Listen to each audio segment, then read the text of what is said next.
ഡച്ചുകാർ പോർച്ചുഗീസുകാരുടെ കച്ചവട കുത്തകയെ വെല്ലുവിളിച്ചുകൊണ്ട് കേരളവുമായി വാണിജ്യ ബന്ധം സ്ഥാപിച്ച യൂറോപ്പിലെ പ്രൊട്ടസ്റ്റന്റ് ജനത.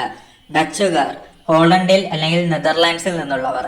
ഡച്ചുകാർ ഇന്ത്യയിൽ വന്ന വർഷം AD 1595. ഇന്ത്യയിൽ ഡച്ച് ഈസ്റ്റ് ഇന്ത്യ കമ്പനി സ്ഥാപിതമായത് AD 1602. ഇന്ത്യയിലെ രണ്ടാമതായി എത്തിയ യൂറോപ്യൻ ശക്തികൾ ഡച്ചുകാർ. നാഗപട്ടണം, ബറോച്ച്, അഹമ്മദാബാദ്, ചിൻസുര എന്നിവയായിരുന്നു ഡച്ചുകാരുടെ ഇന്ത്യയിലെ പ്രധാന വാണിജ്യ കേന്ദ്രങ്ങൾ. കോഴിക്കോട് സാമൂതിരിയുമായി ഉടമ്പടി ഉണ്ടാക്കിയ ഡച്ച് ഈസ്റ്റ് ഇന്ത്യ കമ്പനി പ്രതിനിധി Steven Vander Hoog, Dutch admiral. Steven Vander Hoog സാമൂതിരിയുമായി ഉടമ്പടി ഉണ്ടാക്കിയ വർഷം 1604 നവംബർ 11. ഡച്ചുകാരും ഒരു ഇന്ത്യൻ ഭരണാധികാരിയും തമ്മിൽ രാഷ്ട്രീയമായി ഉണ്ടാക്കിയ ആദ്യ കരാറാണിത്. ഇന്ത്യയിൽ നിന്നും പോർച്ചുഗീസുകാരെ പുറത്താക്കാനായി ഡച്ചുകാരും സാമൂതിരിയും തമ്മിലുണ്ടാക്കിയ പരസ്പര സഖ്യമായിരുന്നു ഈ കരാർ.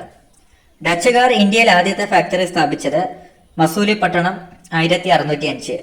കോഴിക്കോട് സന്ദർശിച്ച അഡ്മിറൽ വെർഹോഫ് 1604 വ്യവസ്ഥകൾ ആവർത്തിച്ചുകൊണ്ട് ഒരു പുതിയ ഉടമ്പടി ഉണ്ടാക്കിയ വർഷം 1608. ദക്ഷിണേന്ത്യയിലെ പ്രധാന ഡച്ച് കേന്ദ്രം തൂത്തുക്കുടി. ഡച്ചുകാർ പോർച്ചുഗീസുകാരിൽ നിന്നും കൊല്ലം കോട്ട പിടിച്ചെടുത്ത വർഷം 1658 ഡിസംബർ 29. ഡച്ചുകാർ പള്ളിപ്പുറം കോട്ട പിടിച്ചെടുത്ത വർഷം 1661 അഡ്മിറൽ വാൻഡർ മെയ്ഡന്റെ നേതൃത്വത്തിൽ. ഡച്ചുകാർ പോർച്ചുഗീസുകാരിൽ നിന്നും കൊച്ചി പിടിച്ചെടുത്ത വർഷം 1663. പോർച്ചുഗീസുകാരെ പരാജയപ്പെടുത്തിയ Dutch admiral van goons. Kochi രാജാവ് ഡച്ചുകാരുടെ അധീശത്വം അംഗീകരിച്ചുള്ള ഒരു ഉടമ്പടിയിൽ ഒപ്പുവെച്ചു. ഈ ഉടമ്പടി കേരളക്കരയിൽ ഡച്ച് ആധിപത്യത്തിന് തുടക്കം കുറിച്ചു. ഡച്ചുകാരുടെ കേരളത്തിലെ പ്രധാന വാണിജ്യ കേന്ദ്രങ്ങൾ കൊച്ചി, കൊല്ലം. അഡ്മിറൽ വാൻ ഗൂൺസ് കൊല്ലം റാണിയുമായി ഒരു കരാർ ഉണ്ടാക്കിയത് 1659 ജനുവരി 7.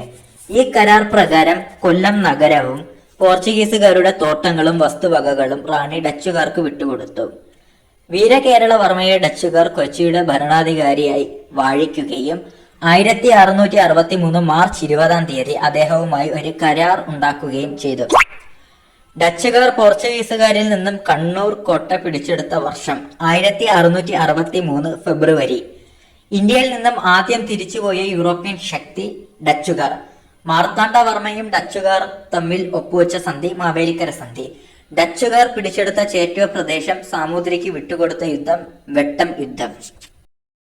കൊച്ചി ആസ്ഥാനമാക്കി ഒരു ചീഫ് കമാൻഡറും കൗൺസിലറുമാണ് കേരളത്തിലെ ഡച്ചുകാരുടെ സ്ഥലങ്ങൾ ഭരിച്ചിരുന്നത്.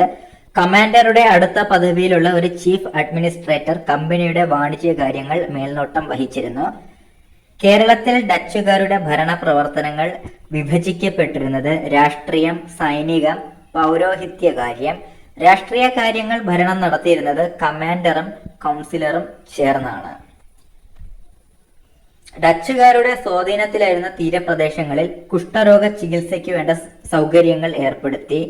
പള്ളിപ്പുറത്ത് ഒരു കുഷ്ഠരോഗ ചികിത്സാലയം സ്ഥാപിച്ചു.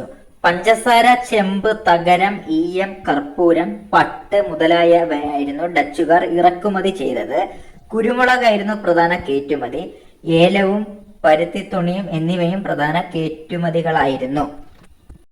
ഡച്ചുകാരുടെ പതനം. തിരുവിതാംകൂർ രാജ്യം മാർത്താണ്ഡവർമ്മയുടെ കീഴിൽ ശക്തിസമ്പന്നമായി വികസിച്ചത് ഡച്ച് പദ്ധതിയെ കീഴ്മേൽ മറിച്ചു. 1741 കുളച്ചൽ യുദ്ധത്തിൽ മാർത്താണ്ഡവർമ്മ ഡച്ചുകാരെ പരാജയപ്പെടുത്തുകയും ഡച്ചുകാരുടെ അധീനതയിലുണ്ടായിരുന്ന അയൽ രാജ്യങ്ങൾ തിരുവിതാംകൂറിൽ ചേർക്കുകയും ചെയ്തു. ഡച്ച് അധീന പ്രദേശങ്ങളിലെ ഭരണം കാര്യക്ഷമമായിരുന്നില്ല. ഫ്രഞ്ചുകാർ, ഇംഗ്ലീഷുകാർ തുടങ്ങിയ മറ്റ് യൂറോപ്യൻ ശക്തികൾക്കുണ്ടായ വളർച്ച ഡച്ചിന്റെ പതനത്തിന് കാരണമായി.